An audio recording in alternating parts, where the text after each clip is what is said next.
All right, guys, welcome back to the channel. I'm Captain AJ with AME Saltwater Adventures. Today I'm going to go over how to basically not winterize, but prepare a inboard engine for cold weather. So it's going to get down in the 30s this week. Not quite freezing, but probably around 33, 34. Just kind of on the safe side, I'm going to go ahead and winterize the engine with antifreeze. So this is not quite winterizing the whole engine. I'm not fogging it or anything like that. All I'm doing is just storing the engine for the week with antifreeze in it.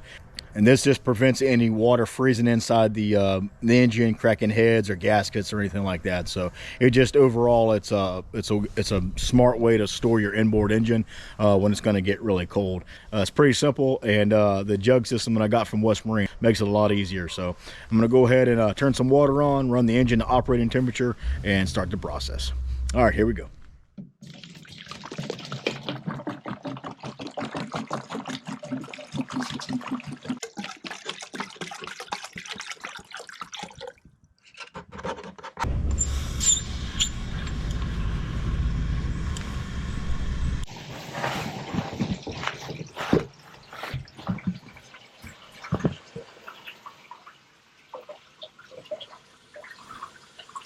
So I just shut off my valve to the raw water pickup. So this is my freshwater flush, comes down in here, and then I just turn off the raw water pickup, and then there's a T that runs to the raw water pump. And you got to make sure that you let this fill up really well. With having too much air in there, you will burn up the propeller. So you want to make sure that it's got good water flow all the way through the raw water pump, because that raw water pump, the impeller will burn up if it doesn't have any water in it. So you make sure you have water in that thing. It's a 15-minute fix, but I've done it a couple times.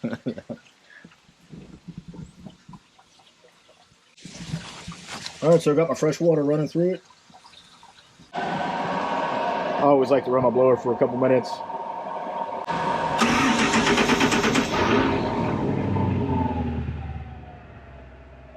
Make sure it's idle all the way down.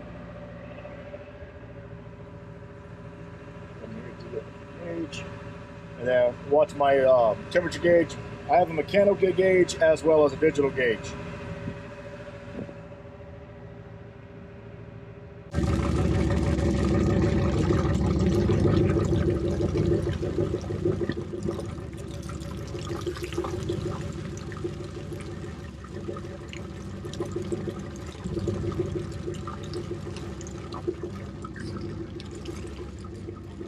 I love the sound of that. That right there makes me really, really happy inside. All right, so I've got a 170 thermostat on here. I'm gonna let it warm up to 170. It normally goes to 171, and then thermostat opens and then starts to cool down on it. So this is a jug that we utilize to flush the antifreeze in. This is just a negative 50-degree antifreeze. It's all we really need here on the coast of North Carolina.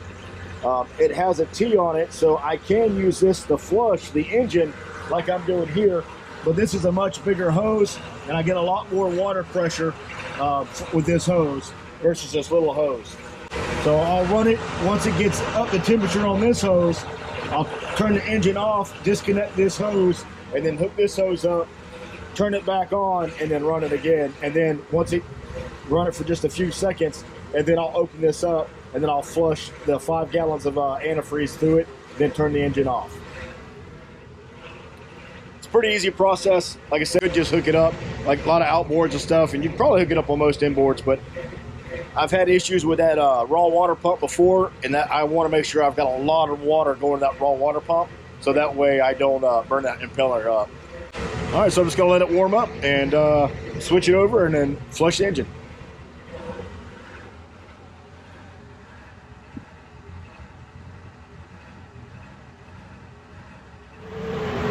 I didn't have my cap screwed all the way in. I had a little transmission fluid coming out. I'll have to check the transmission fluid, put a little bit more in there, but I'm glad I caught that. It's better to catch that right here like this at the house versus out on the water. You always double check everything you do. All right, well, it's slowly coming up. The water hose is always cooler than most of the time than the ocean water, or water in ICW or something like that. So it takes a little bit longer to warm up, which is nothing wrong with that. It's actually good, run that good cold water through it. I'm at 163 right now, slowly rising. So almost there. As soon as that thermostat opens up, then I can flush the engine with the antifreeze.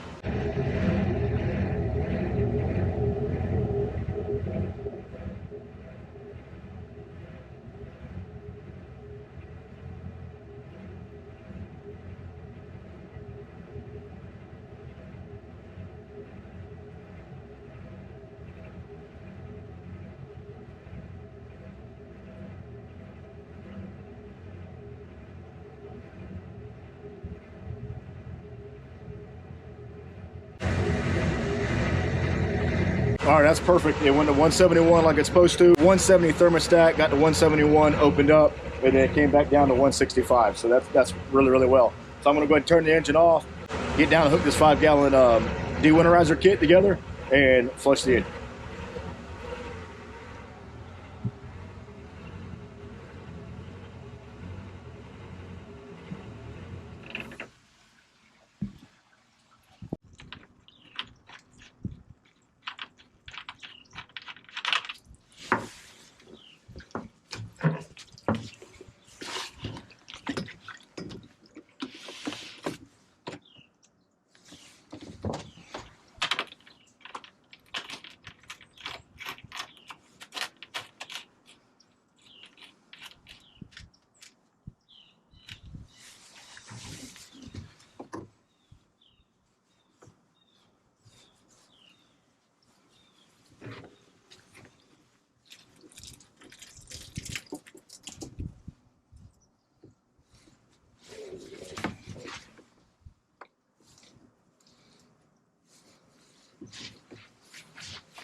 I forgot that it's a lot easier to go ahead and put this piece on your hose and then screw it into the T right here. This valve right here shuts it off, so this can't drain. This opens it up and shuts it off the water. So we're bypassing straight through the water, and then this will open up and run the antifreeze when I want to. You can do this whole process just like this right here. However, this hose is a lot bigger than this hose, and I like pushing as much water to my engine into that, more importantly, that raw water impeller until it warms up. I'm not going to do this very long because it doesn't take very long to fill this up. So this will be fine like this. You can probably get away with it, but I like using the bigger hose. All right, so I'm going to turn the engine back on.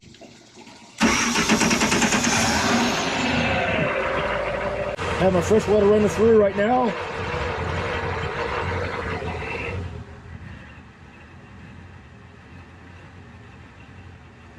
So I'm going to let it warm back up, make sure my thermostat opens, and then flush it.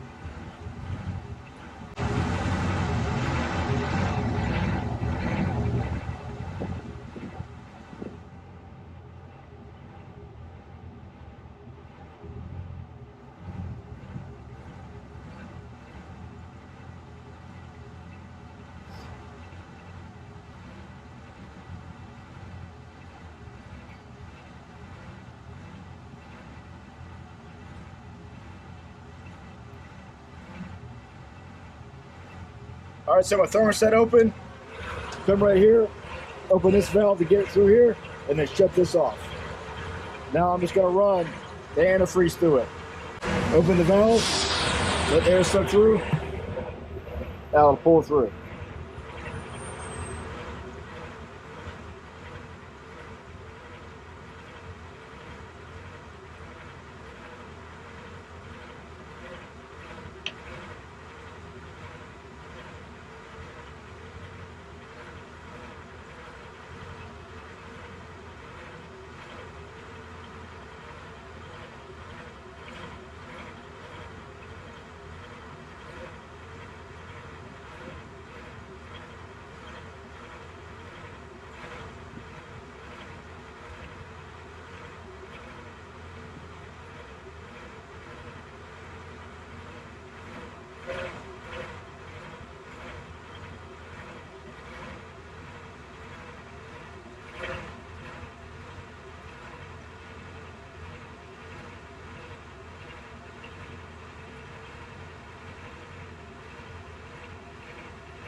So once this runs empty, you have to turn the engine off so you don't run it with no water or antifreeze through it.